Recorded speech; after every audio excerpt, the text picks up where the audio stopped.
3 अधिनियम पारित किए गए हैं, उनका पूरा किसान समाज जो है वो विरोध कर रहा है और पूरे हिंदुस्तान में कर रहा है। सरकार को किसानों की बात सुननी चाहिए और ये जानने की कोशिश करनी चाहिए कि इनका विरोध क्यों हो रहा है। इनमें मुख्यतः जो विरोध की चीज़ें आ रही हैं, मैं उन पर प्रकाश डालता हूँ कि एक तो जो भंडारण की सीमा समाप्त की गई है उसका लाभ सीधा व्यापारी को मिलता है। दूसरा, जो भंडारण की जो व्यवस्था है किसान के पास नहीं है, क्योंकि किसान पहले से कर्जे में डूबा हुआ है और जैसे उसकी फसल कटती है तो वो फसल बेच के अपने कर्जे उतारने में लग जाता है, बच्चों की फीस जमा करने में लग जाता है। तीसरी बात इसमें जो आ रही है कि जो आवश्यक वस्तु हैं, जैसे सब्जी है, दलहन है, तिलहन है, अनाज है, उन सब को सरकार ने जो भंडारण की उनकी सीमाएं समाप्त कर दी हैं, जिसका लाभ सीधा सीधा व्यापारी को जाएगा और व्यापारी इसमें कालाबाजारी करेंगे, जिसका कंट्रोल बिल्कुल भी सरकार पर नहीं है। मैं इस अवसर पर मुख्यतः मांग करता हूं कि एक तो केंद्र सरकार सभी किसानों की बात सुने और उनकी बातों को सुनकर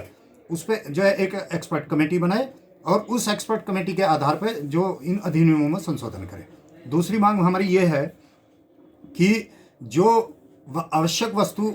अधिनियम की परिभाषा के अंतर्गत आने वाली चीज़ें हैं, उनको आवश्यक वस्तु अधिनियम के अंतर्गत ही रखा जाए ताकि उनकी कालाबाजारी रुके।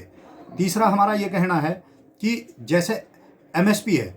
गवर्नमेंट को हर चीज़ की एमएसपी तय करनी चाहिए और एमएसपी से नीचे किसान से उसकी फसल को खरीदने की जो कोशिश करता है उसको अपराधी मानना चाहिए और उसको जेल भेजना चाहिए। एमएसपी से नीचे उसकी फसल नहीं बिकनी चाहिए। साथ साथ व्यापारी पर भी यह प्रतिबंध लागू होना चाहिए कि यदि एक एमएसपी है और एमएसपी पे उसने खरीदी है तो उसकी भी एक अपर लिमिट फिक्स होनी चाहिए कि उसको कितना लाभ प्राप्त कर सकता है, कितने % लाभ प्राप्त कर सकता है। यदि सरकार द्वारा